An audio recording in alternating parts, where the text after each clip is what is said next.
বাংলাদেশকে আমি ভালোবাসি। এ দেশের মানুষ আমাদের জন্য কতটা পাগল সেটা আমি খুব ভালো করে জানি।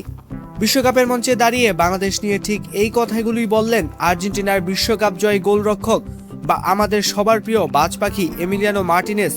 দূর আকাশে দুই পরাশক্তির একটির প্রতি হাজার মাইল দূরের বাংলাদেশের এই ভালোবাসা এবার সরাসরি ছুঁয়ে গেছে খোদ মার্টিনেজের মন।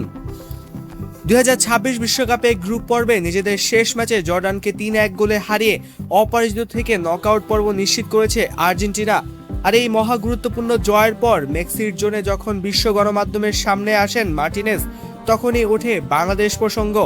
সেখানে বাংলাদেশি সমর্থকদের উন্মাদনা নিয়ে জানতে চাওয়া হলে বিন্দুমাত্র নিরাশ করেননি এই তারকা গোলরক্ষক।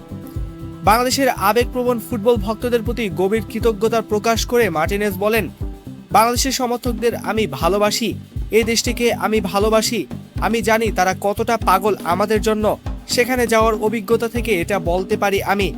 এখানেই শেষ নয়, মার্টিনেজ হেসে আরও যোগ করেন, আমার মনে হয় কোনো না কোনোভাবে বাংলাদেশের সবাই আর্জেন্টিনা। আসলে মার্টিনেজের এই ভালোবাসা কিন্তু হুট করে আসেনি। কাতার বিশ্বকাপ জয়ের ঠিক 1 বছর পর সংক্ষিপ্ত সফরে বাংলাদেশে এসেছিলেন তিনি। এদেশের মানুষের আর্জেন্টিনা নিয়ে যে অবিশ্বাস্য উন্মাদনা সেটা তিনি নিজের চোখে দেখে গিয়েছিলেন। আর তাই বিশ্বকাপের এই চরম ব্যস্ততার মাঝেও বাংলাদেশের কথা ভুলে যাননি বাজ পাখি।